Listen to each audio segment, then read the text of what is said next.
can we please talk about Camille and Ian off of Harlem? Because there's some stuff I need to tell y'all about this relationship, and it's about to get juicy.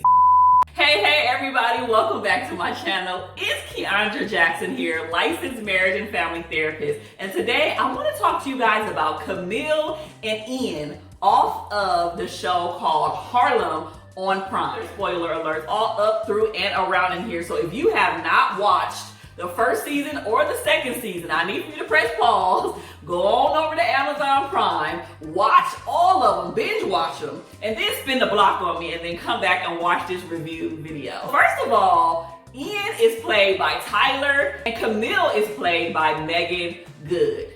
Now, I think they make a good on-scene couple, but this relationship is very, very nuanced and complex, and there's some things that I want to break down to y'all from a licensed therapist perspective that you may have not thought about. The first thing that I want to talk to you guys about is that history does not mean healthy.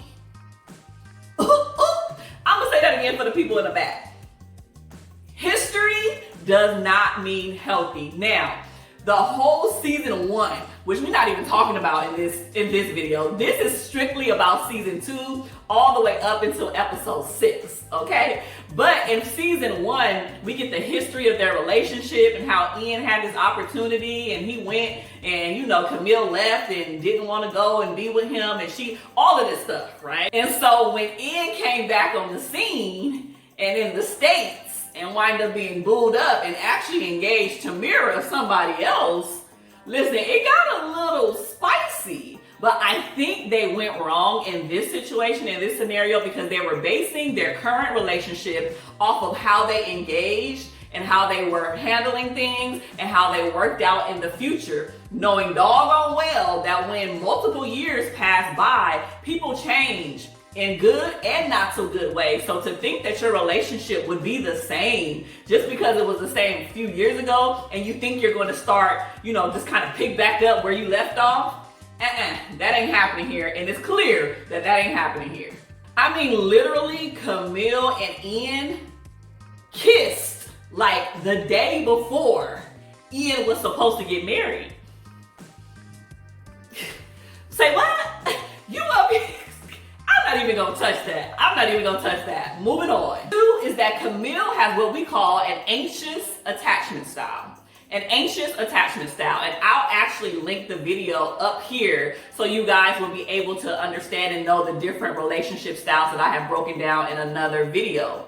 But she is very anxious. She is like, always got to be doing something. She feels like Ian may or may not want to be with her and that she's doing stuff wrong, and she's just like doing too much all the time. And I noticed that she has an anxious attachment style, but throughout this season, we are seeing more about her history and her family, right? In one of the episodes, we learned that her father died. They didn't say how, but he was deceased. It also seems like her mom struggles with some type of mental illness. They didn't say what, but you can definitely tell on the visit to Camille seeing her mom that there was something off there. And it seemed like it was also what triggered it was like an extended amount of grief. For somebody who experienced a deceased parent at a young age and also a parent who may have mental illness and or went through their own grief process that seemed to be way extended from, you know, the normal grief cycle and process, I can see why Camille would have an anxious attachment style. And I can also see how she can lug all of that trauma that she experienced in her childhood all the way into her relationship with Ian, right? And so because her dad passed away, she may feel like, who else is going to leave me? Because her mom wasn't fully present, she's like, oh, well, I need to be a certain way in order to receive a certain type of love. And so that's why I've seen Camille have a very anxious attachment style that we're gonna explore in some more videos about this down the road. Oh wait, and before we move on, her anxious attachment style showed up very easily with Jameson, right? Like, Jameson really just wanted to be with her and they had a good connection. Jameson happens to be somebody who she dated intermittently between her and Ian becoming re-official. And so she was just very weird with him, you know? And it was like she wanted him, but she also didn't want him. And then she wanted to see what it was gonna be like with Ian, but she also didn't. It was just like, she was unsure. And I'm glad that they wind up breaking it off, because it was completely unfair to Jameson to be strung along, to be basically put in a situation that he didn't need to be put in. Now, the ending of episode 6, they wound up in each other's bed because they were working on a project together. So I'm interested in seeing in the upcoming episodes about how this is all going to work out, because I got a feeling that Camille and Ian ain't gonna be lasting too much longer, but we'll talk about that at the end of this video. Next thing that I see with Ian and Camille is secrets. They have a very not so good communication style and just communication practices in general. They have had so many instances about fertility and children and exes and differences with their sexual desires and wants and needs in the bedroom that they seem to avoid, right? It seems like they are avoiding very hard, difficult conversations and not taking the moment and the time to say, okay, look, you not doing what you used to do in the bedroom, and I don't like that no more. So don't put my leg up like that next time, you know? Or you know what? I am trying to figure out if I want to have children or if I can have children, and I'm trying to, you know, get my egg count and my, you know, my ovarian reserve count to figure out what this looks like. And they haven't even had those conversations. And so it's very hard for me to see how they can last long when they avoid very difficult, hard conversations. I'm not saying that the conversations have to be perfect. I'm not even saying that they have to be tip-top shape. But what I am saying is that you have to be honest. What I am saying is that you need to be trustworthy. And if you can't speak to your partners about your partner, about your wants, your needs, your desires, your shifts, and all of those things, because you're fearful that they may or may not leave you, we got some deeper issues that we need to talk about, okay? And to even move on to the next topic, when we're talking about career and children, like career over children, this was a huge, huge deal throughout the first 6 episodes of season 2, because there were instances where Camille didn't know she wanted to have children. She didn't know when the timing was right, but Ian has expressed that he wants to have children at some point during the future, and it wouldn't be a bad thing if she got pregnant, especially when her NuvaRing, is it called the NuvaRing?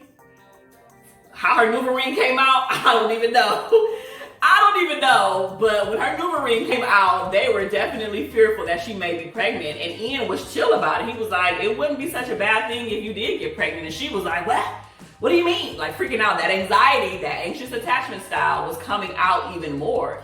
And so I think this gives us real conversations that we need to think about and ask ourselves for our own individual lives, especially if you are a career-driven individual, especially if you are a woman who is older and, you know, 35 is calling it geriatrics at 35 or over 35, which is crazy to me. But it really helps you to think about what you should be thinking about, you and your partner, if you do desire children at a later age, you know? And it's a scary thought to think about, that if you desire children and if you haven't found your person or your partner yet, and your egg count isn't where it needs to be, that may not be a possibility for you. And I know that there's other alternative options to having children, but most people want to have children from their own seed, children of their own way. So if you are a person who is 35 and older, or if you have been career driven and you haven't really thought about that, I think that this show has really shed light on some things. And I know that it made me think about some things, right? I am currently 35 and I do not have children of my own, but I'm also haven't found my person yet either, huh? And so, yeah, because if he's watching, come find your girl. But it made me think about some things too, like, oh, you know, do I desire children? And if I do, what do I need to start doing now or become aware of now to make sure that that potentially happens? Like, I don't want to wait till things get too far or too late in the game. So it's just something for us all to think about in regards to fertility, Black women, and figuring out how we want to navigate that space. The next issue is that Camille has interesting boundary. She got boundary issues, okay? The way that she popped up at her professor, which is Whoopi Goldberg's house multiple times, sober and drunk. Girl, why you popping up at people's house? Especially when they told you not to come over here ever again, and you popped up again, you know? So thinking about her boundaries, it's real sketchy with me. I'm wondering if she lacks boundaries with her career, and professionally, she definitely gonna lack boundaries with her friends and her family, and even her relationship with Ian too. So to move on to my next point, which we've already briefly talked about, is basically how mental illness and extended grief can impact the relationship. Now, I'm not necessarily talking about Camille, aka Megan Good's relationship with her mother. Of course, that impacts that relationship, especially when we're dealing with grief, loss, especially for an extended amount of time, on top of and or mental illness, because that wasn't fully clear. And of course it impacts their relationship, but I'm also talking about how one partner experiencing that with a parent can impact your romantic relationship. So how that relationship impacts her relationship with Ian, right? To know that your mother or your potential mother-in-law, if they make it that far, okay, has mental illness and has mental health issues and is going through some type of extended grief that impacts your partner, is definitely going to impact you, right? Because if they're going through something and they're feeling a type of way and their relationship with their mother is